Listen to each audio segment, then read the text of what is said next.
Hello everyone, daily అయితే morning boiled eggs తింటాం కదా. ఈరోజు ఇంకా తినలేదు. సో ఇంకా ఎగ్స్ ఎందుకు అని అయితే నేను ఇట్లా ఫ్రై చేశానండి.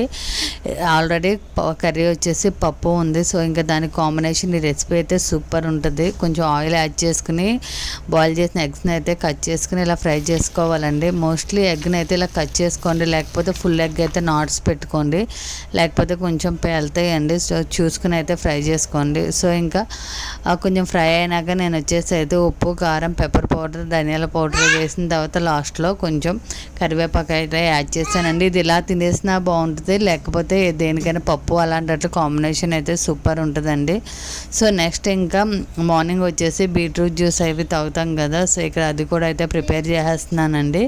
క్యారెట్, బీట్రూట్ యాడ్ చేసి అందులో ఫ్రూట్ కింద అయితే నేను ఈరోజు పొమో యాడ్ చేశానండి. యాపిల్ ఆర్ పొమో ఆర్ కుకుంబర్ ఏదో ఒకటి యాడ్ చేస్తాను. సో ఇంకా పొమో ఉందని అయితే పొమో అయితే యాడ్ చేశానండి. సో అయితే టేస్ట్ చాలా బాగుంటుంది. ఇలా ఒక ఫ్రూట్ కానీ ఏదైనా ఒక వెజిటేబుల్ కానీ యాడ్ చేసుకుంటే. సో మీకు కనుక ఈ వీడియో నచ్చినట్లయితే please like, share and subscribe my channel. Thank you.